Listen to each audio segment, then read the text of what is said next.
বিসমিল্লাহির রহমানির রহিম। সবাইকে আসসালামু আলাইকুম। অনেকদিন পর লাইভে আসলাম।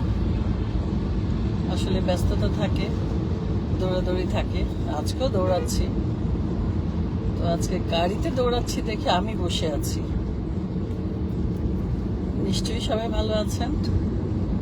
আমি আছি আলহামদুলিল্লাহ ভালো। একটু পায়ের ব্যথা থাকে, ওটা নিয়েই চলতে হয়। যাক, আমি যাচ্ছি আমাদের নির্বাচনী প্রচারণায় 17 আসনে। শিল্পীরা অনেকেই যাবে। তো তারেক রহমানের 17 আসন, তার জন্য কাজ করার জন্য, ভোট যাওয়ার জন্য। সামনে নির্বাচন, আপনারা সবাই জানেন। তো নির্বাচনকে সামনে রেখে সবারই একটা চিন্তাধারা আছে। তারপরে আমাদের জাতীয়তাবাদী দল থেকে আমাদের আপসহীন নেত্রী বেগম খালেদা জিয়ার পক্ষ থেকে, তারেক রহমানের পক্ষ থেকে, শহীদ প্রেসিডেন্ট জিয়া রহমানের পক্ষ থেকে, আমাদের শিল্পীদের পক্ষ থেকে আপনাদেরকে জানাই অভিনন্দন, সালাম। এবং সাথে সাথে একটা জিনিস চাইব, একটি ধানের শীষে ভোট চাই। কারণ ভোট তো অনেক বছর হয়নি, জানেন আপনারা।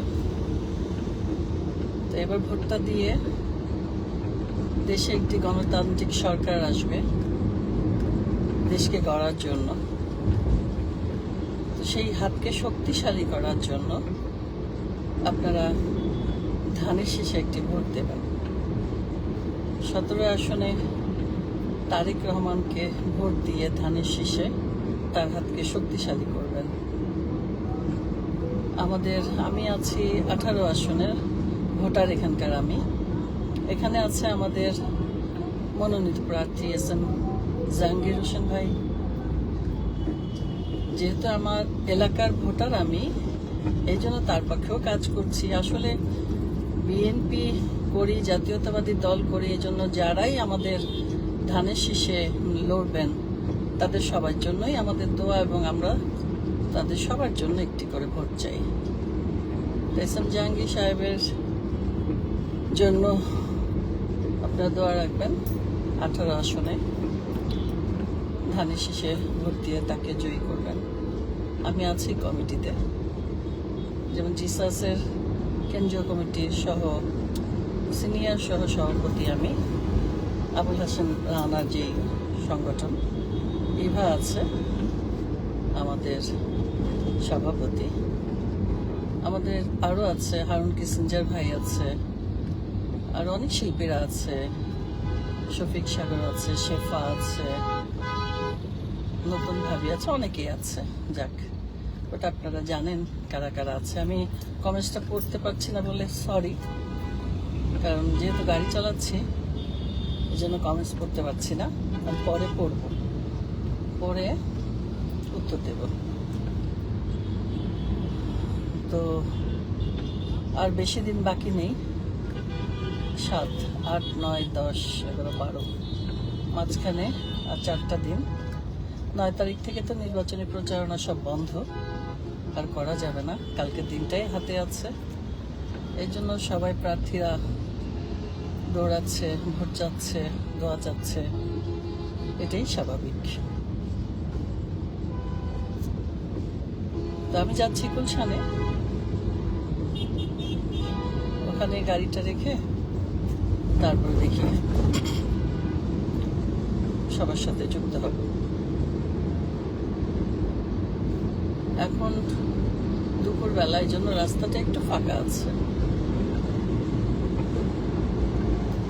কালকে যাব আমাদের মহল্লায়, আমাদের লিটন চেয়ারম্যান আছে, উনিও 18 আসনের নির্বাচন উপদেষ্টা কমিটির সভাপতি। আমরা আছি সেখানে। তো আজকেও যেতে বলেছিল, আজকে এখানে যাচ্ছি বলে আগামীকাল ওটায় যাব। মোট কথা কাজ করতে হবে দলের পক্ষ থেকে, যেখানেই যেটা যতটুকু সম্ভব কাজ করতে হবে, ভোট চাইতে হবে ধানের শীষে। এটাই হলো আসল কথা।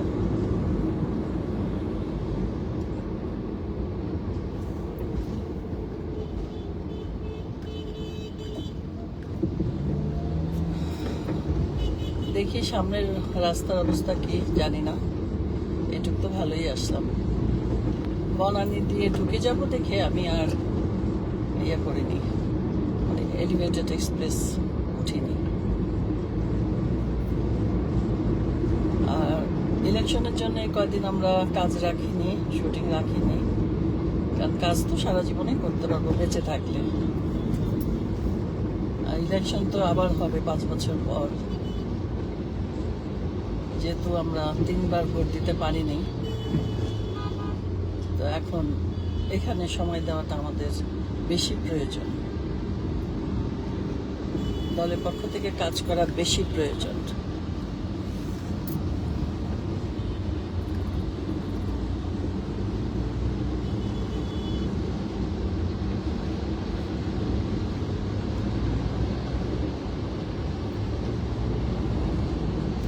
শীত তো প্রায় চলেই গেল, এত শীত এলো, তারপরে 15 দিন ভালোই শীত কাটালাম, তারপরে তো আর সেরকম শীত নাই, এখন চলে যাচ্ছে। শীত বিদায় ঘন্টা জানাচ্ছে আমাদেরকে। এখানে একটু ভিড় আছে, দেখাই।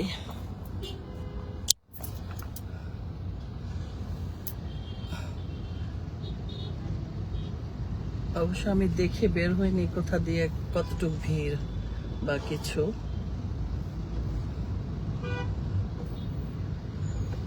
এটা হলো রেডিসনের সামনে, আমাদের হসপিটাল আছে এখানে একটা, কুর্মিটোলা, তার সামনে দিয়ে যাচ্ছি। এটা ইউ টার্নের ভিড়। এই রাস্তাটা ভালো চালাচ্ছে এই কারণে এখানে অটো নেই।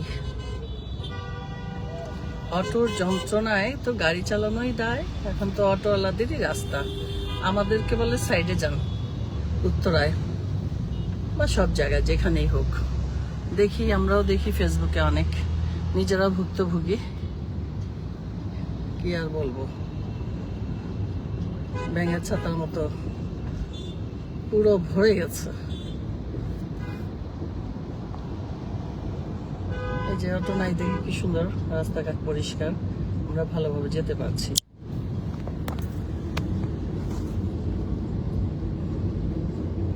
না, অত ভিড় নেই, যেটা ভয় পেয়েছিলাম ভিড়ের জন্য।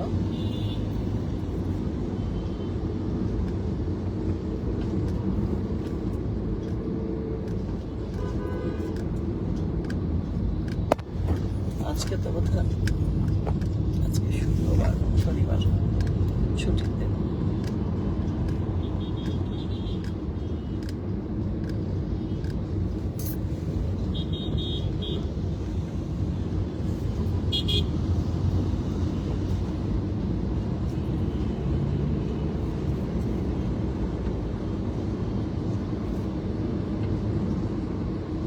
দেশকে সুন্দর রাখার জন্য, দলকে সুন্দর রাখার জন্য আপনার একটু সহযোগিতা হলেই হলো। সহযোগিতা হাত বাড়িয়ে দিতে হবে। একার পক্ষে কোনো কিছুই করা সম্ভব না, মিলিতভাবেই করতে হবে। ভালো চিন্তা ভাবনা থাকতে হবে, হিংসা বিদ্বেষ বাদ দিতে হবে, অনেক ধৈর্যশীল হতে হবে। আমাদের ম্যাডাম অনেক ধৈর্যশীল ছিলেন, এই জন্য তিনি আপসহীন নেত্রী ছিলেন। ওনার মতো আর কেউ হতে পারবে না।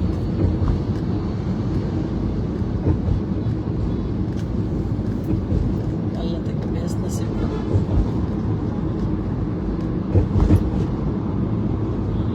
অনেক ত্যাগ স্বীকার করেছেন,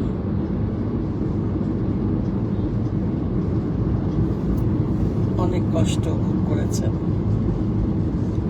এখন বিএনপি আসলে আমাদের চেয়ারম্যান, পার্টির চেয়ারম্যান তারেক রহমান, সে জিতলেই আমরা মহা খুশি।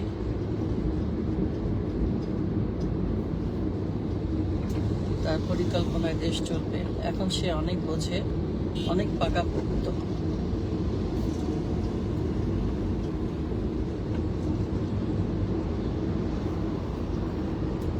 বনানীর প্রায় চলে আসলাম। সাউন্ড আছে নাকি আল্লাহ জানে, কিছু তো দেখতে পাচ্ছি না।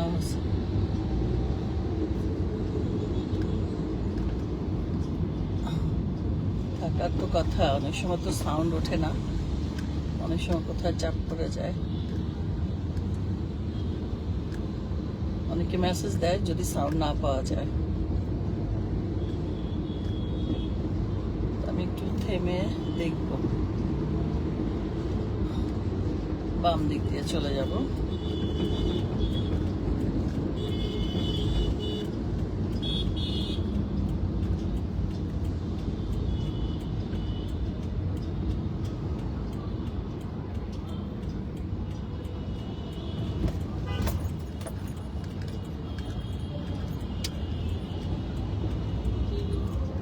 ওই রাস্তাটা বন্ধ, ওই পাশ দিয়ে যেতে হবে, সমস্যা নাই।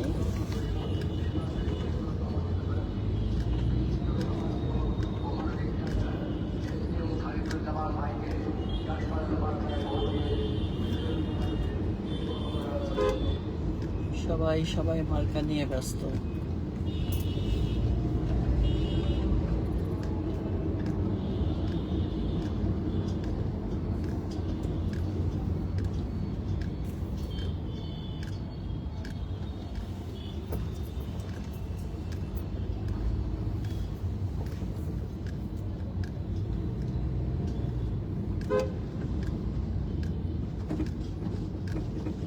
দেখি কোনো,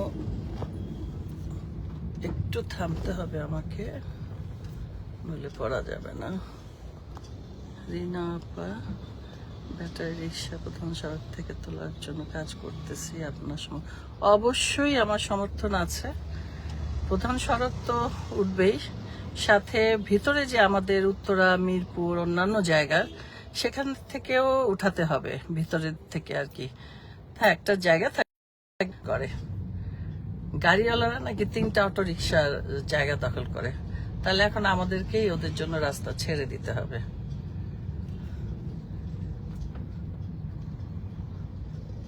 তাহলে তো বিআরটি বন্ধ হয়ে যাবে যদি গাড়ি চালানো সবাই ছেড়ে দেয়। সাউন্ডটা ঠিক আছে কিনা? হ্যাঁ ঠিক আছে বোধহয়, নইলে কেউ তো লিখতেন। কই গেতাছেন ম্যাডাম? আমি গুলশান যাচ্ছি। ওকে, পরে আবার কথা বলবো, মানে দেখবো কারণ আমি কোনো মিউট আসছে কিনা এটাই দেখছিলাম। দেখলাম যে না, অনেক সময় হয় চাপ করে সাউন্ডটা পাওয়া যায় না। এখন দেখলাম যে না, কেউ কমেন্টস করেন নাই যে শোনা যাচ্ছে না, কথা শোনা যাচ্ছে।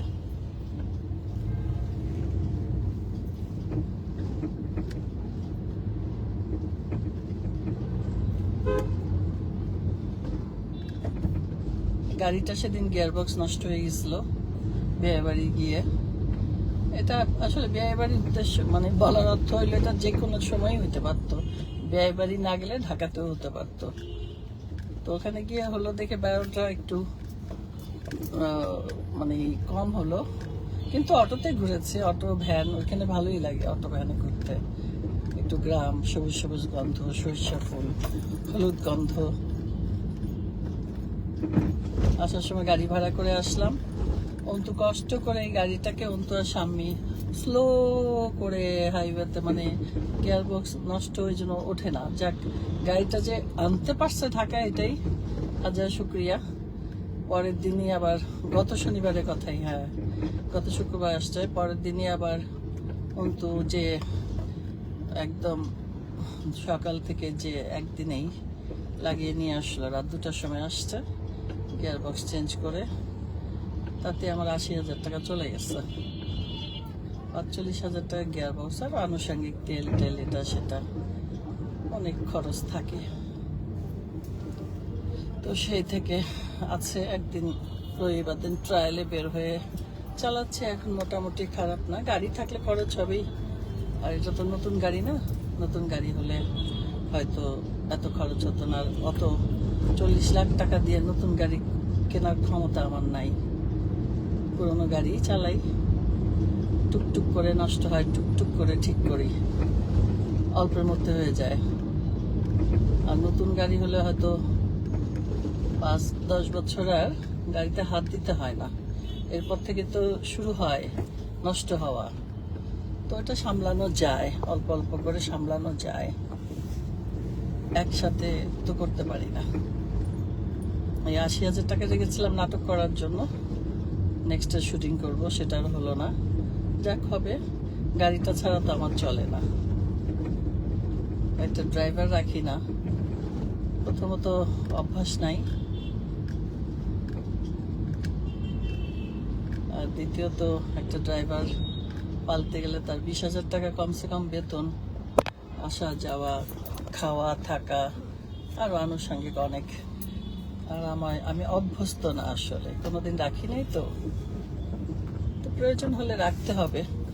যতদিন পাচ্ছি করছি। 20,000 টাকা আরো আনুষঙ্গিক সব মিলিয়ে একটা ড্রাইভারের পিছনে 30,000, আবার ঈদে যদি হয় তার বোনাস।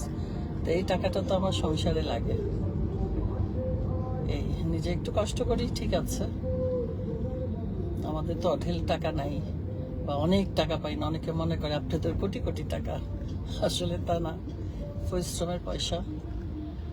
ওইভাবেই চলি, যতটুকু প্রয়োজন খরচ করি।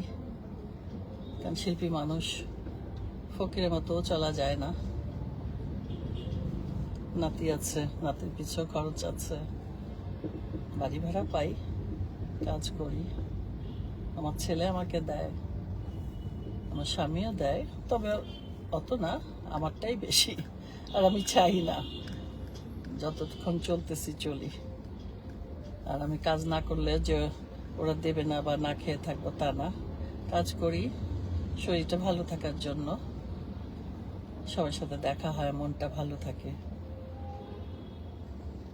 পায়ের ব্যথা, ডান পায়ে একটু হাঁটুতে ক্ষয় হয়েছে, তো এটার অপারেশন করাইনি, করাবো না, ওষুধ খাই, এভাবেই চলি। আর যদি আমি ঘরে বসে থাকি তাহলে এটা আমার আরো বাড়বে। তো কাজের জন্য, কাজের প্রেশারে আর মনে থাকে না, পায়ের ব্যথা। এই যে এখন বের হয়েছি, এখন হয়তো ট্রাকে উঠতে হবে, হাঁটতে হবে, একটু যতটুকু সম্ভব করব। তো এই জন্য, হ্যাঁ ওয়ালাইকুম আসসালাম, ভালো আছি। হ্যাঁ এখন তো ওইদিকে যাওয়া হয় না, তো এইদিকে থাকি যে কাকুলি, তো এখন এইটা নাই, আর ওখানে তো এখন যাওয়া হয় না, ওইদিকে কাজ থাকে বেশি, এই জন্য।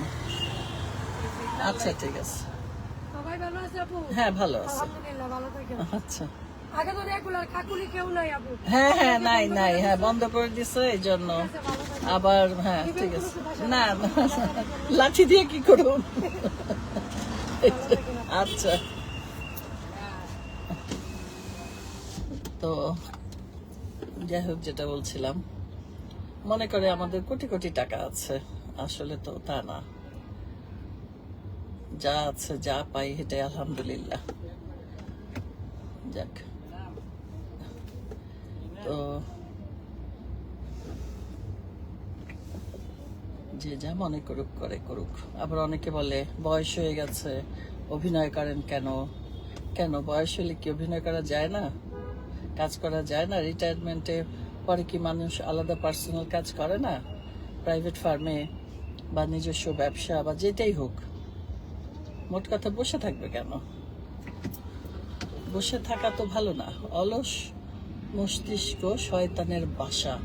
আপনি কাজে থাকবেন, কারোর গীবত গাওয়ার সময় পাবেন না, হিংসা করার সময় পাবেন না। কাজে থাকলে অন্য কিছুরই সময় পাবেন না, কে কি করলো, কে কিভাবে আছে, কোনো কিছুরই মানে দেখার সময় নেই, তখন কাজেই ব্যস্ত থাকে। এই জন্য বলি কাজে থাকা ভালো, সেটা যে কাজই হোক, যার জন্য যার যেই কাজ, কাজ কোনোটাই ছোট না।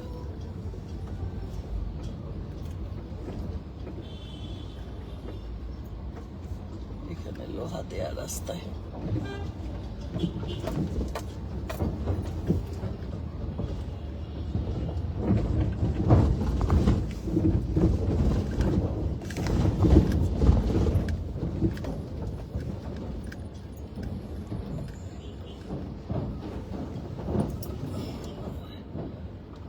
মানে কাজ করছে নিচে লোহার স্প্রিংটা দেয়া। তো যাক, আরেকটা সিগন্যাল পেয়ে গেলাম আমরা গুলশানে।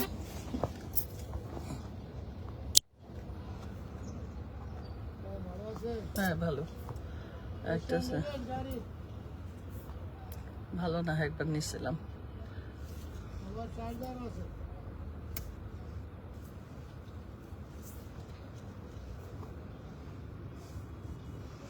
রাস্তার থেকে স্টার নিছিলাম একবার, ওই একবারই দেওয়ার পরেই শেষ, এজন্য আর স্টার নেই না। চা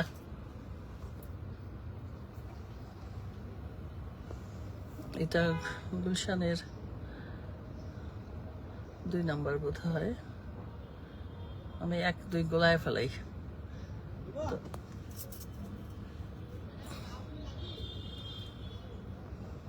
1-2 গোলায় ফেলি।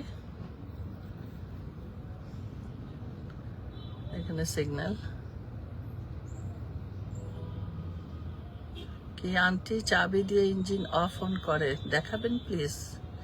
কেন, এটা দেখানোর কি আছে ইঞ্জিন অফ অন করে? Thank you. কে বলছেন? আসলেই তো কোনো কাজই ছোট না। আমাকে যদি বলেন পান বিক্রি করতে, আমি সেটাও পারবো। ঘর মুছতেম করি এগুলা, আমি আমার গ্যারেজ নিজে ঝাড়ু দেই, গাড়ি ধুই। তো কি হয়েছে? অনেকে বলে আল্লাহ আপনি গ্যারেজ ঝাড়ু দিতেছেন। আমি বলছি, কেন যে করি? আমি কি লুলা হয়ে গেছি? ঝাড়ু দেওয়া যাবে না? এই তো আমার ঘর আমি ঝাড়ু দিলাম, আমার ঘর আমি